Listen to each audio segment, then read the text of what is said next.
Jobu and Joe Bear in the house. And as always, I want to thank you guys for watching, commenting, subscribing, and being part of the Jobu Sports Report. Without you guys, as well as you ladies, this literally does not work. So let's get open for business here, and let's wake up the football gods. Shout out to all of you fans out there who came in and made this party last night and the night before feel like a party the next day, because I am worn the F out. And to think that we are only 2.5 hours away from the draft kicking off for day 3. I think I'm going to be a lone wolf here today. Mike's got to go to work and take care of deliveries and make that money. My man DMV's got to take care of the family and do some stuff and all that. So we're going to be here. Hopefully you'll be here. I'll get the link posted in a few minutes for the Zoom in, because I'm going to rely on you guys, because I might just fall asleep through this thing, because I'm tired, boss. I'm real tired. And so to get caught up here, of course, the Dallas Cowboys, you can say all that you want about the Dallas Cowboys, but the Dallas Cowboys are truly looking for two things right now. We wondered why, KJ Wright, Sheldon Richardson, why the Cowboys didn't sign those guys. Gerald McCoy was begging to come back. We had signed guys like Clinton Ha-Ha-Dix and Don Terry Poe, and the Cowboys, for the most part, have kind of shunned any big-name, older free agents. In fact, it seems like the Dallas Cowboys have done a complete sweep of older players. Sean Lee's retired. We didn't consider older free agents. LP, who there was nothing wrong with LP, except he was getting up there. They have literally, if you are 30-something, other than Zach Martin and Tyron Smith, you're gone. The elder statesman right now on the Dallas Cowboys defense, and correct me if I'm wrong, Tyron Crawford, he's also gone, is D-Law. I think I've got to go back through it, but D-Law at 29, he's the old man. He's the Mark Holmes on the team. The thing you can say right now, the Cowboys drafting, of course, Parsons, getting 2 cornerbacks as well as a defensive tackle. I'm not going to say he's a one technique, although the highlights seem like he played some one technique, but basically more of a 3 and a 5. Is going to be fast. Even with the free agents that we signed, there's still guys that are more athletic. Now, you know me. I'm a caveman. You saw our tomahawk steak last night. I'm a caveman. I believe in bludgeoning people to death. I believe in big-ass bodies in the middle. But as we go through this draft so far, for the first 3 rounds, 5 picks, we haven't addressed the safety or that one technique. We'll see where they go from here. We haven't done anything on the offense, although the offense is basically, you guys are good. We got to help, your redheaded stepchild over here. So late last night, the Cowboys had their press conference, and I want to actually play some of that this morning. I haven't even heard it because my ass just woke up. Listen, I got to bed at 2:30 last night. My fireside chat I did at 2 a.m. 2 a.m., okay? It's only 9:30 right now, and I got to get the set ready to go. So give me a break. Give me a break. Okay, guys. Coach, just to kind of give a little, so you can direct, and then we'll do it any way you want to ask a question, of course. But Stephen will direct principally about the way the draft was falling, organized, what we were thinking, any trade possibility, whatever. Stephen can handle most of that. Mike, Coach, he sounds how tired. Do you see using them? What can we be doing with them? And generally, I'll just say that obviously the way it fell was defense for us. We're not through yet. But as it turns out, we couldn't be more pleased that the emphasis of the draft and the side of the ball that we're addressing on the draft is working out for us, that it's our defensive players. So any questions you have? Was there any consideration during any of these picks to take an offensive player, or did just every way just felt you're like, this is the defensive player is the best guy that's there? Yeah, we considered it, especially there in the third round. We looked at a couple of situations, but we decided to, but we were certainly thinking offensive lineman in particular we might take a look at, and a receiver as well that were in play there. But as it turned out, the defense ended up ruling the day. Did they get close to move up at all in round 3? We decided, with those having 5 picks in the top 100 was going to be really good for us. And obviously when you move up there high in first, second, or third round, you're probably talking about giving one of those picks up. And we just really felt good about the board and really felt we'd come away with 5 good players rather than 4 versus moving up. There was some tempting times that you thought about it, but overall we felt really good, overall that we wanted to take, pick the 5 picks. Jerry, in the time you've owned the team, you all have never started with 5 defensive players. Is there any clearer way to send the message that the defense is where you need to improve? Well, I think that there's a lot of things you could interpret from this. Unfortunately, we didn't need to send any messages. It's pretty well known where we might need to be doing some addressing. But this was not a design to, and I'm not taking it literally, but it wasn't designed to send any interpretation of how we felt about things. This has improved the very best way we could, this team. And it will, to the extent that the way we're approaching where we go this year is reflected here and is reflected in these players. This day and time, you really need to get help in the draft. The very nature of the structure, the cap, all of the things that are involved. We've got to use this draft now and in the future to really do a lot of things for us. And that's certainly to have players that can play immediately but build in the future. And obviously, these are some of the best values, maybe the very best value of how to manage your cap and manage your resources is through the draft, and this is why these guys were chosen. Mike, you talk about Joseph and what you expect for him at cornerback, and clearly he and Wright, long, lean type cornerback for Quinn's system. I think number one, coming out of the off season, you go through an evaluation, something we talked a lot about as a football team. We had 106 days evaluation before the off season program started, and the thing that just keeps coming up over and over and over again is you never have enough length or speed. So I mean, as you look at these selections, I think it's clearly evident. You start with Calvin. Obviously, I was at his workout in Kentucky. Have some people there at Kentucky that were very instrumental in giving us insight on his experience there at Kentucky.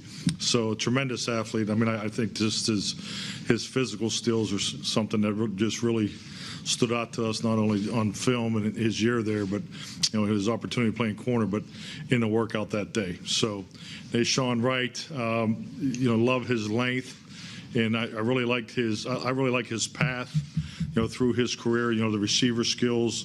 Dan Quinn actually was up at the Oregon State workout, and we loved the tape going into it, and his ability to play with length, but also to go track the ball. Some of our guys compared him to Trayvon as far as his ability to track the football. So I think both those young guys, bring us 2 excellent players that will compete in the secondary. How do you see Osa? I think he's interior-wise. I'm sorry? How do you see Osa in the interior? I mean, Osa and Chauncey, I think definitely both bring different dimensions. Going back to length. I mean, you look at the length. Osa gives us the pass rush. He could play the 3, the 4, the 5, even go further inside, and some sub rush from the lower shade or one technique. And Golston is the power player.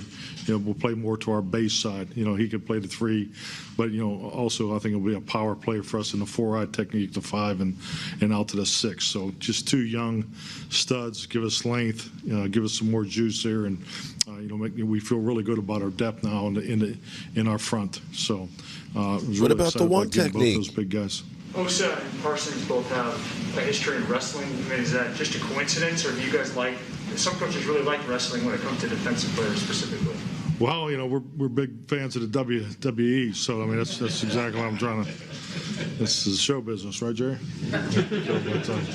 Absolutely. Absolutely. No, I mean I think it definitely helps. I mean it's not something that. I think it's, I like multi-sports athlete. I think anytime a player has multi-sport experiences in his background, I think that's definitely a plus. I mean, it shows his versatility. I think particularly when you get into perimeter players, their hand-eye coordination, you can see it with the guys in basketball, baseball, and those types of things. And definitely when you're playing in the leverage opportunities, particularly in offensive, defensive front, I think a wrestling background is excellent. I think it's definitely good to have on your resume. Steve, obviously you picked up a pick yesterday with that trade. As you went through day 2 in that 3rd round, just what did that allow you to do beyond, being able to pick up an extra player in terms of being able to get the guys that you were hoping to get all today instead of carrying into round 4 and waiting whether or not a guy would be available? Well, I mean, obviously it gave you an opportunity if you wanted to do it is package it with another pick and get up. But we just decided, the way the draft was falling and the way our board was falling, it's just going to give you an extra player. And like you said, we still have, our 2 4s sitting there tomorrow, first thing that'll, we think will be really good football players again. If you get into the 5th, 6th, and 7th, it's later, so hard to predict for sure. But I just think it gave us a great opportunity to improve our defense. And, as I said last night, I mean, the best way to help our salary cap are for these 5 players to come in here and make a difference. And in some cases, certainly replace players that would have normally cost you quite a bit more money. So, it's very much a positive that we were able to pick up that 3rd round pick. You said the broadcast briefly today that the team was considering a move all the way up to early 2nd round. Is that accurate? Was there a real attempt there? Yeah. Mike, considering your background as an offensive coach, is it tricky to sit there this year, or what was it like sitting there and seeing all these defensive guys come to you? I'll say this: I thought the discipline that was present, yesterday and today is something is a big part of our success in these 5 selections. I think it's a challenge to sit there and stay the course and do that, and I think we definitely benefited from it. But no, I mean, we still talked about a number of offensive players, but this is the best for our football team. Steven, been here with your dad since '89. Do you agree that it's just more coincidental it was all defensive guys, or do you kind of sort of see that the offensive pieces are in place and you've kind of seen it that way? A little bit of both. I mean, there was obviously very much an emphasis on improving on the defensive side of the ball. I mean, you look at the offense, where our resources are from a cap standpoint, from where we've spent draft picks. It's been on the offensive side of the ball. And, you look at, the results from last year. We just felt like we had a great opportunity to improve the football team going into the draft with 10 picks, and now we have 11. And, when it's all said and done, I think we'll be close to picking 11 players. And I think it was probably a little long overdue that the board fall right and we were able to pick the defensive guys. Now, once again, that poor safety position missed out again, but it never fails. We were right there thinking about it a couple times, but thinking about safety. It didn't work out. But no, I think going in, obviously, our emphasis was defense, and like I said, we did also consider a couple offensive guys along the way, but didn't quite work out. Did the Raiders get the guy you wanted there right before you? Did they trade up and take Merrick? Was he a guy that was interested? I'm sure they think that, but as you know, corner was real important to us.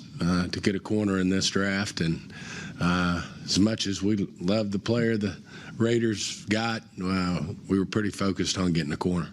Kelvin Joseph, he played only 20 games at college. Parsons, 26 with the opt-out after, being not an off-ball linebacker in high school. That's not a lot of time on task for those two guys. Is that a concern at all when you evaluate them, just that there wasn't a ton of collegiate experience at their respective positions? I mean, that happens sometimes, especially when you're talking about, gifted, blue type traits, long athletes who are really good at what they do. You got to project it a little bit. And obviously with Micah and then again with Joseph, they certainly, when you look at their traits and then the film, the work they put on tape, it was very compelling. You say most of the guys you think today have a little edge to them. I'll let Mike. Oh, yes, go ahead. They have a little edge to them? Well, they better on defense. I mean, no, absolutely. No, I think length, speed, tempo, competitiveness. I mean, those are all things that we're looking for, and I think every one of these guys fit the bill. I mean, our energy, we need to start the season, the way we finished in certain areas, and I think these young guys bring that to the table. Did the pro days have more sway this year in the process because you didn't see some guys play a lot of football and your eyes weren't on them as much as they had been through your scouts even? I know from my personal perspective, I think it was a little, I don't want to call it a crapshoot. It was just, it was up and down. You had more information on one player than you had on the other, and I think just the discipline in this whole evaluation process has been just trust the information that you have.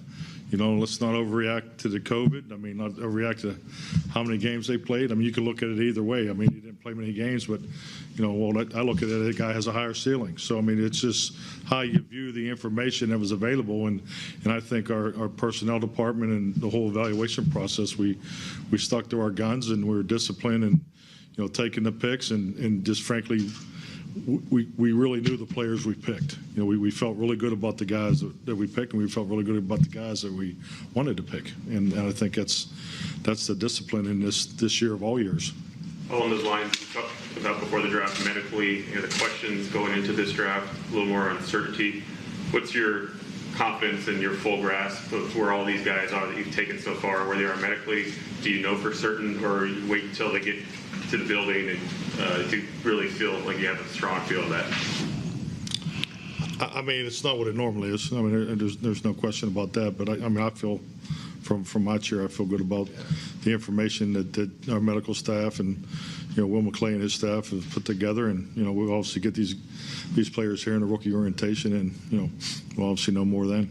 I don't think we really got into a player. The last 2 days that we had concerns about medically. I mean, there were some players we would have taken that might have been a little, question mark or two, but felt good enough to do it. But with the guys we took, for the most part, felt really good about where they were medically. There are two things. Number one, you can not have the information. And so that's one degree of ambiguity or one degree of uncertainty. And then there's having the information and having uncertainty and then making a decision knowing there's uncertainty. In other words, they've been examined, there's a maybe there. And so you have two different sets of circumstances. And I think that to the extent that there are injury issues involved in any of the players that we've picked, we're aware of everything. And that's the first one that I talked about, aware. Do you have pluses and minuses in this game relative to health and individuals, human beings, of course. But I, too, feel good about it. One of the things, I'm looking at a list up here, and it shows our picks by round. And one of the things that jumps out at me is the fact that their bottom three picks are obviously the third-round picks. Well, if you had decided you wanted to obviously do some trading and get in that area pretty good, then you wouldn't have that group down there.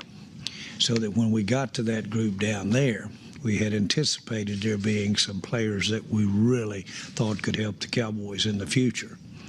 And so we got there, and sure enough, they were there, and we hadn't used the picks up here to maybe change the looks up there. And that was the reason why you didn't do it, because you knew later in this draft you had some really outstanding players down here. And the facts are that when we made the last pick in the third round, when we made that last pick, we had 6 different players that we really were in debate over as to how we wanted to use the pick. So that's a good thing, is what I'm talking about. And it's a good thing as we go into tomorrow. And it gives us the kind of feeling we're describing up here tonight. We did the right thing by staying to our way we had our guys described and not getting over anxious. There probably wasn't any player that we had thought that we might have an interest in that we couldn't have gotten had you been able to not want to spend some of these 3 down here. Mike, is Golson an end or a tackle? Well, I mean, if you want to put him on a depth chart, we'll put him at end. But I mean, he has the ability to play 3 technique, a 4-eye technique inside a tackle, 5 outside shade, inside shade, and a 10. So, what do you want to call him? Well, he's I mean, I'm not trying to be funny. I mean, but he has defensive end characteristics, but also go down and play the 3, based on down and distance and how we think they're going to play. So, Stephen, is the I don't know if cap crunch is the right way to say it, for another 2-year thing, or when do you think it all kind of gets back to what you thought it was going to be before this pandemic? Well, I mean, you followed it. I mean, we're very pleased with how our media deals worked out. A lot of it's going to depend, which we feel so optimistic about in terms of getting back to normal, having full stadiums, which we think is going to happen. And when that happens, pretty much the issue is just, the lost revenue from last year, which we're certainly seeing evidence of that in this year's cap. But, at some point, obviously, here, once you start filling the stadiums up again, and I think it'll be this year, we're so optimistic, then, hopefully everything will get back in a rhythm, and you'll make up for the revenue that we lost in 20, and hopefully there you go. But certainly I think everybody's feeling the effects of there is a salary cap, and you just get used to those steady bumps, and obviously this year we went backwards, and in terms of the amount of cap room that we have to spend, and I think all teams feel that. And that's why this draft, and why we really emphasized taking all our picks, because the draft is your lifeblood in terms of offsetting when you pay your great players like Dak, like Zeke, like Tyron, like D-Law. Your draft picks are what offset that. How much did Dan Quinn and the way he likes to play defense influence the players that y'all pick? Well, I think like anything, I mean, I look at it 2 ways. You need to set your personnel boards and your player profiles, so you have a historical sense to get the grading and the placement of the players. That obviously gives you an opportunity to value the player better and get your board right for the competition of draft day.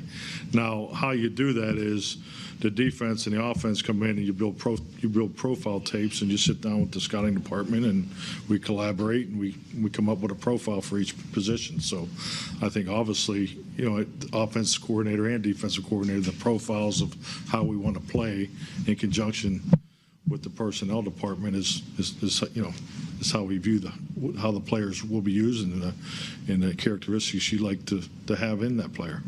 Jerry, I was going to ask you something similar to what Clarence just asked Mike about. A lot of the picks tonight, people are, that's a Dan Quinn pick. That's a Dan, the scheme. How would you summarize Dan's impact in the picks that have been made to this point, trying to shape it to exactly what he wants to do here? Yeah, I will tell you, and I'm not being in any way defensive. Okay, we are excited to have Dan Quinn and feel fortunate to have him as our defensive coordinator on a going forward basis. it was unbelievable. Mike McCarthy, who is known as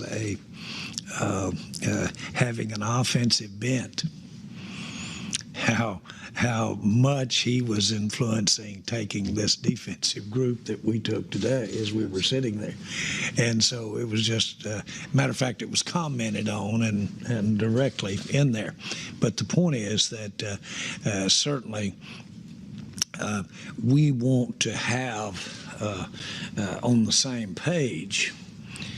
We certainly are going to be on the same page as far as what we're trying to do schematically and how to coordinate it with what we're doing as a team. But on the other hand, it is critical to us that we have coordinated the kinds of players that do that the best, do what he's doing the best. And so that is we've always tried to have our coaches involved in what we do, and not only setting the draft board, but in personnel. We've always tried to do that. It isn't always the case in clubs around the league, but we've always tried to do it.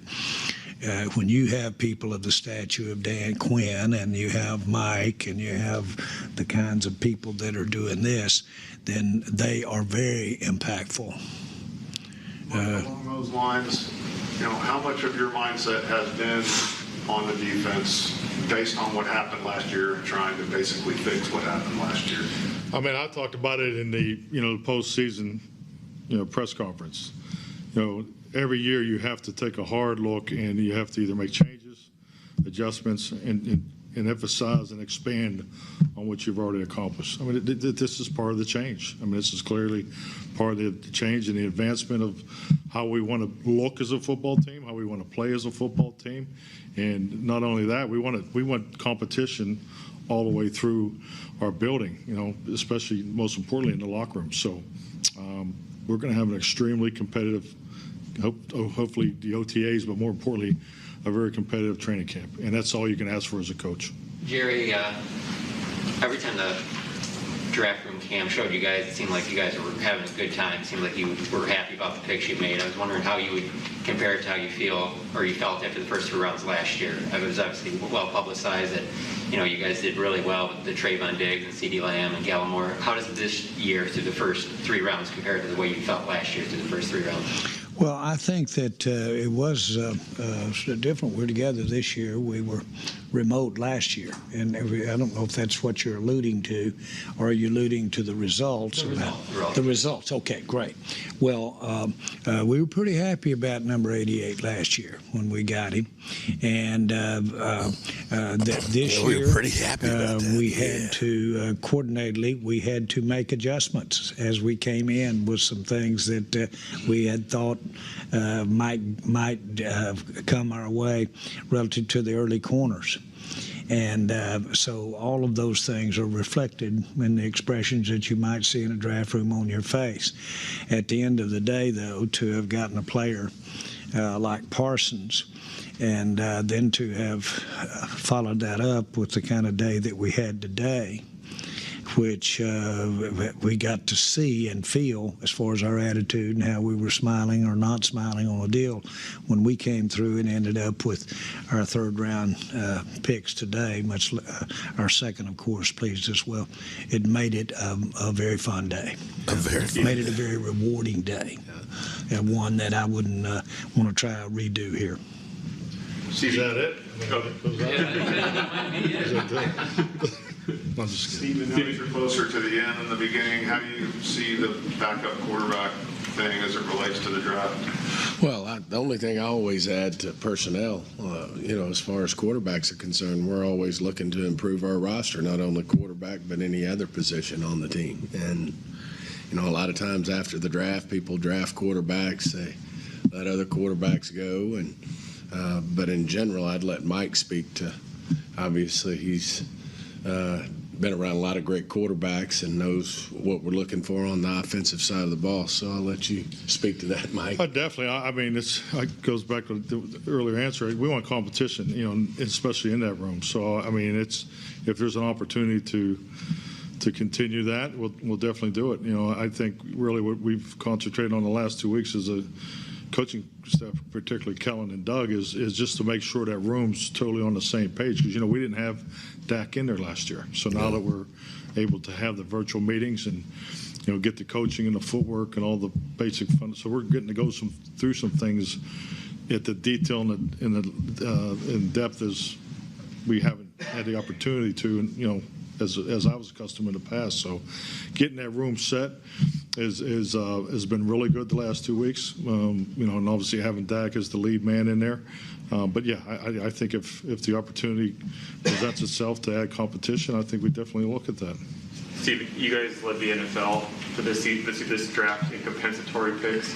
That won't be the case next year's draft. No. Does that make you more inclined on day 3 if an opportunity comes to trade back and pick up more picks next year to do so, to either just to have more picks next year or perhaps use that as a trade to get a veteran or just give yourself more versatility down the road? Yeah, I think if it makes sense, we would. I mean, we had an opportunity today to move back and pick up a next year's pick in one incident. But it didn't necessarily make sense because we didn't want to risk losing the player we were going to pick. And, there's other ways to accumulate picks. We were having long discussions how competitive this roster is going to be. And we may have, with these young players, we have some opportunities to make trades, in the preseason there. So, there's a lot of ways to acquire picks. Make trades. I still think we'll end up with a few compensatory. We won't lead the league this year, probably. And the number of picks we actually get, in terms of the compensatory situation. But I do believe that we'll end up with a good number of draft picks, and we'll see where we end up. Steven, to piggyback on what Mike said about the depth, interior defensive line, can you just talk about the foundation you guys are building there? The last 3 drafts, a lot of picks devoted to that group, Tristan Hill, Neville Gallimore. Has that been a conscious effort to try to? Yeah, I think you're always wanting to improve your defensive front seven. I mean, it's obviously so important, especially the defensive line. And, obviously that's been where we've focused because we seem to never end up with a safety in a draft. So, but in all seriousness, I do think there is a focus there to always continue to bring them along, because other thing that's an issue at the end of the day is is paying those guys when they get free. And certainly with our cap situation, we've got to be cognizant of that. And anytime we can add good defensive linemen, we're always looking to do that. Thank you, guys. Okay, Appreciate thank you. All right. To recap, forgive me. One thing you have to learn to do in life, if you really, I'm 55 years old. I don't know how many years I have left, but I'm trying to make the most out of every single day and trying to get the most out of everything.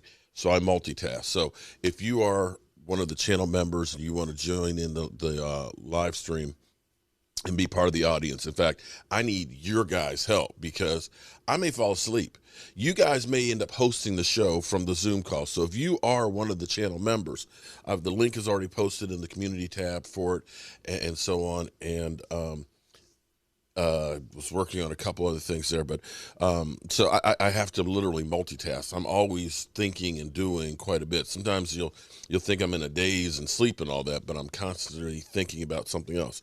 So the thing that was funny about when they're talking about the defensive linemen that they got, they said, yeah, they're 3, 4, 5, technique guys, and they can play defensive ends.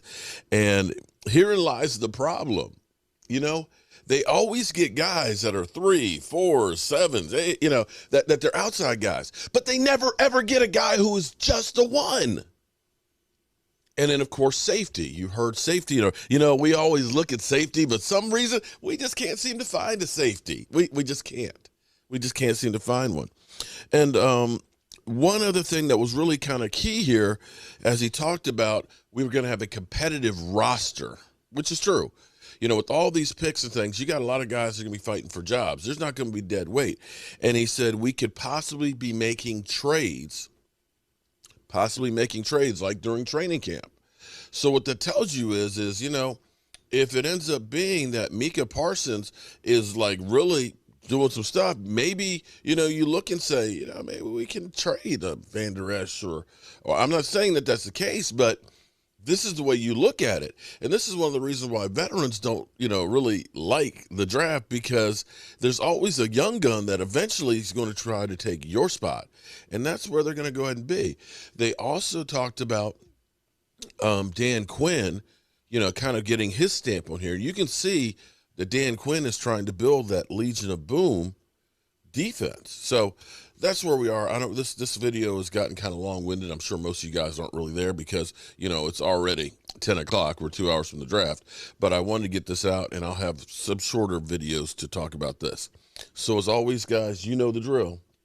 Our coach here, and as always, I want to thank you all for watching, commenting, subscribing, and being part of the Joe Boo Sports Report.